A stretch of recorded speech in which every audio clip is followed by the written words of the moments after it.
Väinö Lehtonen, Kehityksen virta, luku 3. Näkymättömät maailmat ja ihmisen prinsiipit. Ymmärtääksemme maailmaa, jossa asumme, tarkastelemme sitä teosofisten oppien valossa. Teemme esityksemme karkkein vedoin, jotta saisimme alkeellisen kuvan ja summittaisen käsityksen siitä elämän kentästä, jossa me jokainen olemme osana. Esityksemme on karkea ja alkeellinen siitä luonnollisesta syystä, että maailma on pohjimmiltaan suuri mysteerio, jonka avaimet ovat vain mestarien hallussa. Jos kysymme oppineilta, jotka uskovat olevansa perillä tämän näkyväisen maailman kokemuksesta ja ilmiöistä, mitä tämä näkyväinen maailma on, saamme suuren joukon mitä erilaisimpia selityksiä. Saamme muun muassa tietää, että maapallo sisältää kiinteitä, nestemäisiä ja kaasumaisia aineita, mutta jokainen laaturyhmä sisältää suuren joukon erilaisia aineyhdistelmiä.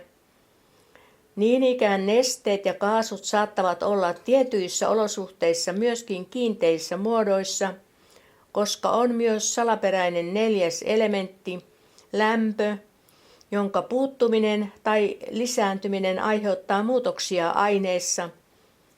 Tutkimustietä on tultu lisäksi samoihin tuloksiin, joita H.P. Blavatsky esitti jo viime vuosisadalla, ettei ainetta sanan entisessä merkityksessä olekaan olemassa, sillä atomillakin on rakenne, se voidaan hajoittaa. Tällöin joudutaan voimien maailmaan. Aine onkin voimien tiivistymää, ja koska voimat toimivat jonkin tuntemattoman lain ratoja seuraten, niin se osoittaa tajunnan läsnäoloa. Aine lieneekin pohjimmiltaan tajuntaa, koska emme siis tiedä tämän näkyväisenkään maailman pohjimmaista olemusta, niin miten näkymättömistä maailmoista voitaisiin sanoa viimeinen sana? Kuitenkin karkea karttapiirros on tarpeellinen ja parempi kuin täydellinen tietämättömyys. Meille opetetaan virallistuneessa kristinuskossa ikuisesta taivaan ilosta ja yhtä ikuisesta helvetin piinasta, mutta jos kysymme niiden opettajilta, tiedättekö, että nuo kuvailemanne tilat ovat tosia, niin heidän täytyy vastata, etteivät he sitä tiedä. Vieläpä he vakuuttavat, ettei niistä kukaan voi tietääkään eikä sellaisia asioita ole edes lupaa tutkia. Helvettiopista ja sen opin seurauksista, esimerkiksi helvetin pelosta, ei kukaan ole vastuussa. Papisto vetäytyy sen kirkolliskokouksen selän taakse, jossa helvettioppi hyväksyttiin, ja jättää helvettiopin uhrit suoriutumaan itse pelostaan. Jos kysymyksessä oleva oppi olisi tosi, elämä olisi silloin tuon opin mukainen. Mutta ellei se ole tosi, silloin ihmiset uskovat valheeseen ja ovat ilman aihetta onnettomia. Elämä on syvimmältään ykseys, absoluuttinen jumaluus, mutta ilmentyessään se on kaksinainen, henkeä ja ainetta, tajuntaa ja muotoa. Aine on yhtä ikuinen kuin henki, sillä molemmat ovat jumaluuden ulosvuodatusta. Hengen ja aineen yhteistyötä nimitetään kehitykseksi.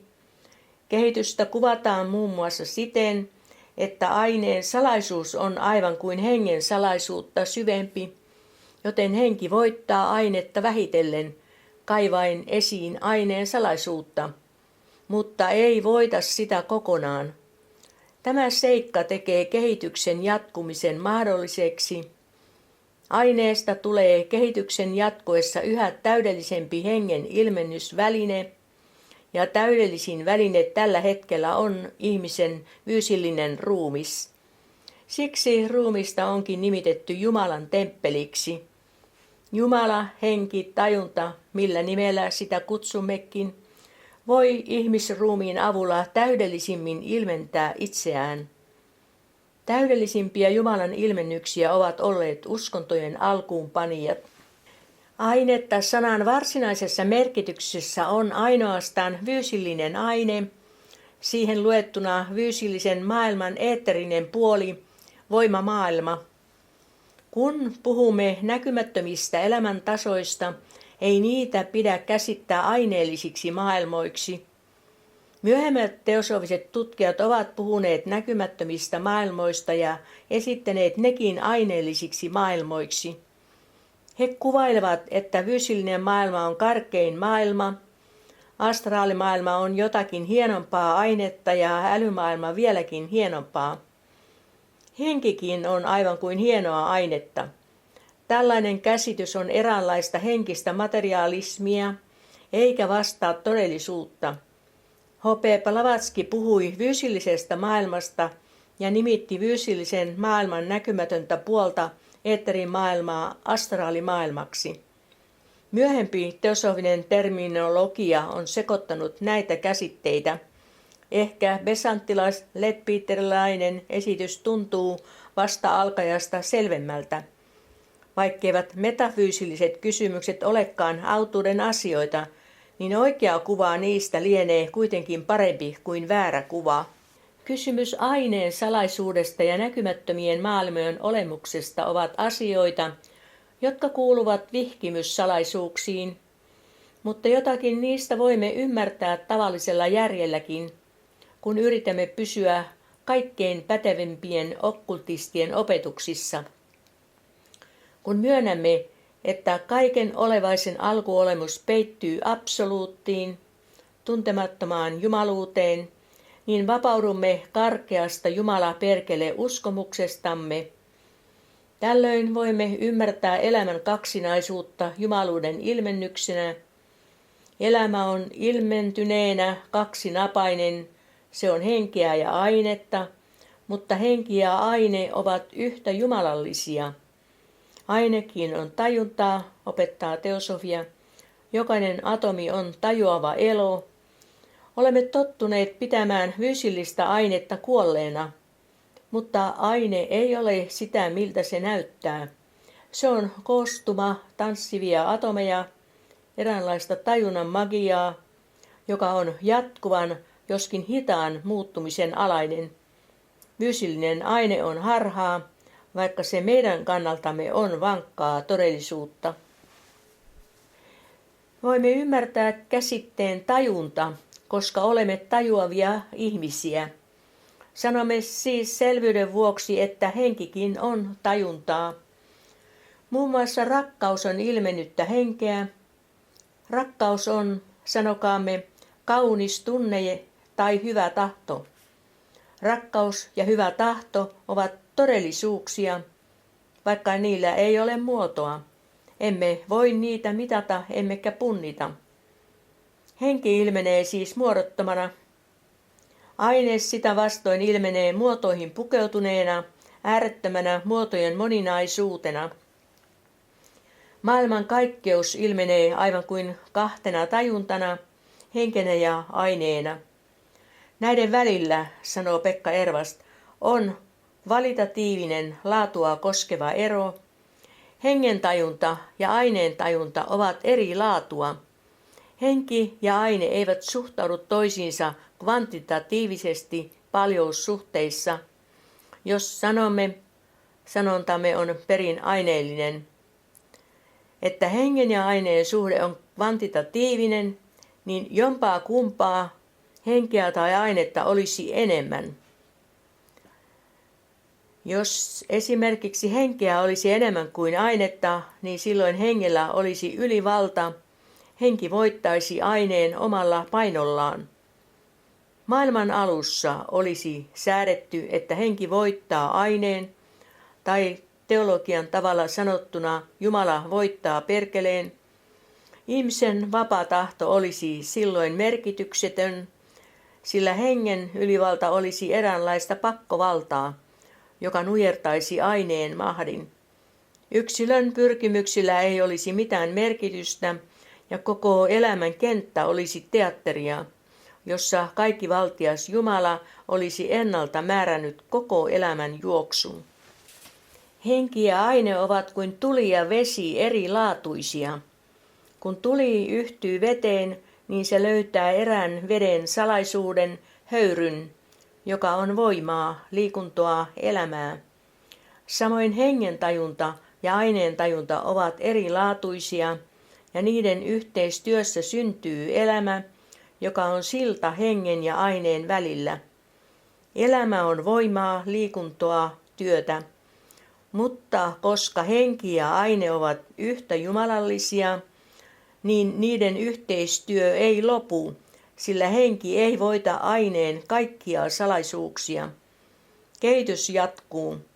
Kun jokin aineen salaisuuksista on löydetty ja voitettu, niin uusia salaisuuksia on voitettavana, sillä aineen salaisuudet ovat rajattomat, ne uppoutuvat jumaluuteen. Ihmisen fyysillinen ruumis, eetteriruumis mukaan luettuna, on täydellisin aineen ilmennysmuoto. Se kätkee aineen salaisuudet. Maaelämän aikana ihminen voittaa ja ottaa käyttöönsä muutamia ruumiinsa salaisuuksia, taitoja ja kykyjä. Mutta sitten tulee kuolema ja aikanaan uusi jälleen syntymä ja ruumiin salaisuuksien etsiminen jatkuu. Ihmisen henki työskentelee ruumiin avulla ja ruumiin ja hengen yhteistyössä syntyy elämä. Ihmisen elämä ei ole luonnonvoimien sokeata toimintaa, sillä henki ilmenee ihmisessä muun muassa järkenä ja rakkautena. Aine on, kuten sanoimme, tajunnan magiaa, sen tajunnan, jota nimitimme selvyyden vuoksi aineen tajunnaksi. Ei ole muuta aineellista maailmaa kuin fyysillinen maailma ja sen eetterinen kaksoispuoli. Entä mitä ovat näkymättömät maailmat?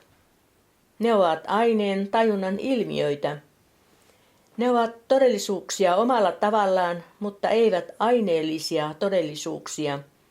Ne ovat, kuten ihmisen näkymättömätkin ruumiit, prinsiippejä, joista ihmiskunta kasvaessaan kohti ihmisyyttä rakentaa maailmoja.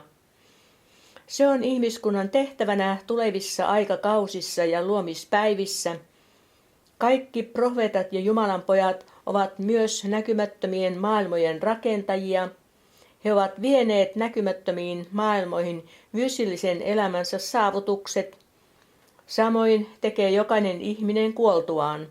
Hän vie maaelämänsä kuoleman taakse ja siten muokkaa näkymätöntä maailmaa, ainakin negatiiviseen suuntaan. Kun vainaja siirtyy tuonelaan, hän vie mukanaan mielikuvat maanpäällisestä elämästään, ja ne mielikuvat luovat vainajan ympäristön. Siksi tavallinen selvännäkijä näkee vainajan ympäristöineen fyysillisen maailman toisintona. Tavallinen vainaja ei ole itse tietoinen näkymättömässä maailmassa, joten hänen luomuksensa ovat sattumanvaraisia. Henkistä tietä kulkenut profeetta sen sijaan on itse tietoinen, joten hän omalla olemuksellaan rakentaa näkymätöntä maailmaa luonnon tilasta asuttavaksi maailmaksi. Elävän ihmisen ympärillä on auraksi nimitetty ilmakehä. Aura-sana merkitsee tuulahdus, henkäys. Se on ihmisen näkymättömien prinsiippien ilmennys. Se heijastaa hänen tunteitaan ja ajatuksiaan erilaisina väri-ilmiöinä. Auramunan aineellinen puoli on kyllä eetteriä, sillä auraan sisältyy ihmisen eetteriruumis. Mutta aura sisältää samalla tunteet ja ajatukset, jotka eivät ole aineellisia. Tunne-ajatusaura on aineen tajunnan ilmennys, kuten ne näkymättömät elämän tasotkin, joita on totuttu nimittämään tunne- ja ajatusmaailmoiksi. Kun selvänäkijä katselee ihmisen auran väri-ilmiöitä ja uskoo niiden olevan tunteita ja ajatuksia, hän erehtyy. Väri-ilmiöt syntyvät siitä, että hengen tajunta koskettaa aineen tajuntaa, jolloin aineen tajunta leimahtaa ilmiöksi. esimerkki ehkä valaisee tilannetta. Aurinko lähettää maapallolle jatkuvana virtana eri asteisia voimia, sillä aurinko on aurinkokunnan sydän, joka sykähtää 11 vuoden jaksoissa. Auringosta virtaa valoa ja lämpöä sekä joukko tuntemattomia voimia, jotka imeytyvät maapalloon ja pitävät sen elävänä. Maapallo purkaa käytetyn voiman varaventtiiliensä napojensa kautta takaisin aurinkoon. Me ihmiset emme näe noita purkautuvia voimia, mutta me näemme niiden aiheuttamat ilmiöt, revontulet. Kun päivätietoisen ihmisen tajunta, tahto, tunne, ajatus, himo, halu, joissa ihmishenki ilmenee, koskettaa niitä aineen tajunnan ilmenyksiä, joita nimitämme ihmisen näkymättömiksi prinsiipeiksi, niin nuo prinsiipit leimahtavat ja luovat ilmiöitä, joita selvänäkijä voi katsella. Tahto, tunne, ajatus pysyy salassa, vain ilmiöt näkyvät. Vihitty vain näkee koko totuuden. Edellä sanottu on hyvä pitää mielessä, kun puhumme näkymättömistä maailmoista ja selvyyden vuoksi käsittelemme niitä aivan kuin nekin olisivat aineellisia maailmoja, niin sen aiheuttaa ilmaisutavan köyhyys. Näkymättömistä maailmoista eli tasoista, kuten niitä myös nimitetään, käytetään sellaistakin sanontaa, että ne ovat logoksesta heijastuneita peilikuvia olemassaolon hunnulle. Aurinkokunnassamme on 7 päätasoa, eli toisensa läpäisevää maailmaa, joista kukin jakautuu 7 alatasoon. Niitä nimitetään muun muassa seuraavilla nimillä: Aadi, jumalallinen maailma; Anupadaka, yksilöllinen eli monadillinen maailma; Aatminen, henkinen maailma; Buddhinen, sisänäkemyksellinen maailma; Manasinen, älymaailma; Astraalinen, tunnemaailma; Fyysillinen, ainemaailma. Jumalallinen ja yksilöllinen maailma ovat logoksen alueita.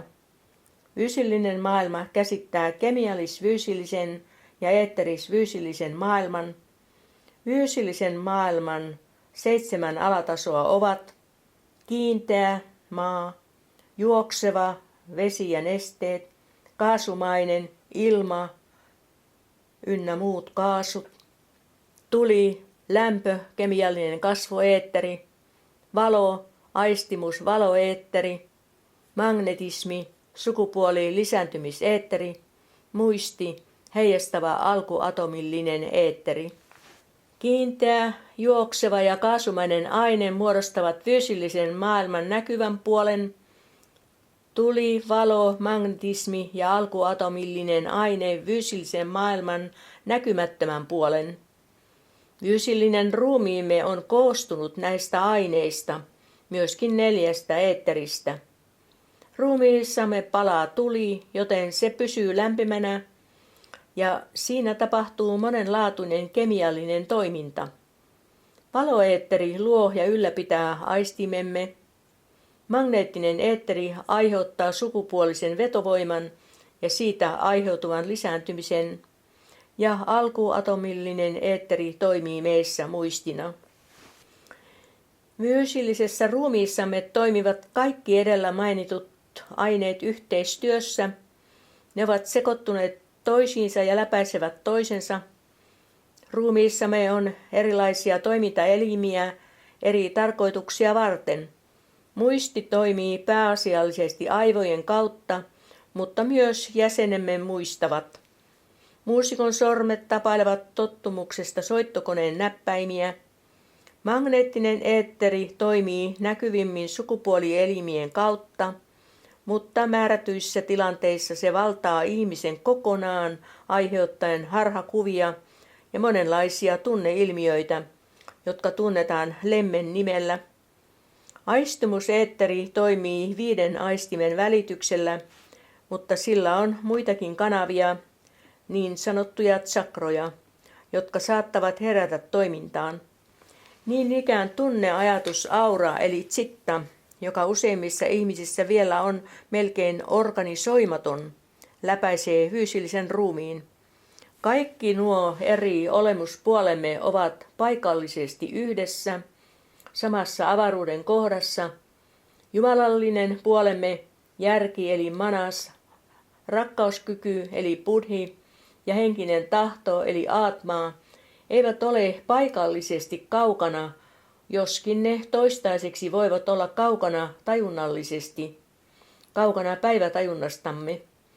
Ihminen on täten pienoismaailma, fyysillinen ruumis on fyysillisen maailman asukas, tunneajatusprinsiippi on näkymättömien maailmojen asukas jo tällä hetkellä, eikä vasta kuoleman jälkeen. Samoin tämä maapallo on planeettahengen fyysillinen ruumis, tunnemaailma on hänen tunneverhonsa ja ajatusmaailma hänen ajatusverhonsa, vaikka nuo verhot ja ruumiit samalla ovat maailmoja asukkaineen. Ihmisen eri olemuspuolet ovat tässä kehitysvaiheessa vielä keskeneräisiä. Eetteriruumiin voimat toimivat vielä luonnonvaraisesti, ne eivät ole päivätajunnan hallittavissa. Kiinteä ja eetterinen ruumis ovat vielä tavallaan kaksi oliota, kuolemassa ne erkanevat toisistaan. Tunne- ja ajatusprinsiipit eivät ole täysin toisistaan erotettavissa, sillä tunne ilman ajatusta on korkeintaan eläimen vaistomaista äidin rakkautta, ja ajatus ilman tunnetta on epäinhimillistä, laskelmoivaa. Korkeammat prinsiipit vaikuttavat vielä perin heikosti. Kuviossa 1, 2 ylintä elämän tasoa, jumalallinen ja yksilöllinen maailma, ovat logoksen alueita. Ihmisten jumalkipinät eli monadit ovat yksilöllisessä maailmassa. Viivan alapuolella ovat henkinen, buddhinen ja muodoton ajatusmaailma. Niissä maailmoissa ovat ihmisen henki eli aatma, autuuden verho eli buddhi ja yksilöllinen minä eli manas. Kun ihminen syntyy maailmaan, niin yksilöllinen minä heittää säteensä aineeseen. Aatma buddhin manasta, monadin peilikuvaa nimitetään toisinaan monadiksi. Ajatusmaailma on kaksipuolinen, muodoton eli abstraktinen ja muotoja sisältävä eli konkreettinen. Ihmisminä on samaten kahtia jaettu. Manaksen ylempi puoli vetäytyy henkeä kohti ja alempi puoli suuntautuu kaamaa eli tunnehimo luontoa kohti. Näin on muodostunut aivan kuin kaksi minää, joista ylempi on kuolematon minä ja alempi on kaama manas eli astraali minä, se josta päivätajuisesti olemme tietoisia. Henkisellä tiellä tilanne muuttuu, manaksen korkeampi puoli tulee päivätajuiseksi. Ajatus eli älymaailman alapuolella ovat tunne, eetteri ja kemiallis-fyysillinen maailma, joita vastaavat ihmisessä tunneprinsiippi, eetteriruumis ja kiinteä ruumis. Sanat alapuolella ja yläpuolella ovat symboleja, sillä kysymys ei ole eri paikoista, vaan tajunnan tiloista, joista toiset ovat toisia syvemmällä. Kuvion 1 keskellä oleva suorakaide kuvaa jälleen syntymien kiertoa. Se tapahtuu fyysillisessä maailmassa, tunne- ja alemmassa älymaailmassa. Suorakaiteen numeroista 1 tarkoittaa yksilöllisestä minästä tulevaa sädettä, joka pukeutuu ajatustunne ja fyysilliseen verhoon, jolloin ihminen syntyy lapsena maailmaan. Alimmainen viiva kuvaa fyysillistä elämää ja 2 kuoleman jälkeistä elämää. Persoonallisuus purkautuu kuoleman jälkeisessä elämässä ja persoonallisuuden parhaat saavutukset liittyvät kuolemattomaan minään, jota *3 kuvaa. Vainaja viettää kiirastulensa tunnemaailmassa eli kaamalookassa. Siinä tilassa purkautuu ihmissielun alempi puoli. Kaamalookan ylemmillä asteilla vainaja kokee persoonallista taivasta ja varsinaisen taivas eli devakkaani-tilan hän viettää älymaailmassa. Devakkaani-tilan päätyttyä vainajan persoonallinen minä sulautuu kuolemattomaan minään, haihtuen sen taivaalliseen autuuteen, sillä kuolevainen ei kestä kuolemattoman säteilyä. Uudessa jälleen syntymässä luodaan uusi persoonallisuus, joka niittää sadon entisen persoonallisuuden kylvöstä. Kylväjä on toinen ja leikkaaja toinen. Vasta sitten, kun ihminen yhtyy fyysillisen elämänsä aikana kuolemattomaan minänsä, hän saavuttaa persoonallisen kuolemattomuuden ja jälleen syntyy maailmaan entisenä persoonallisuutena.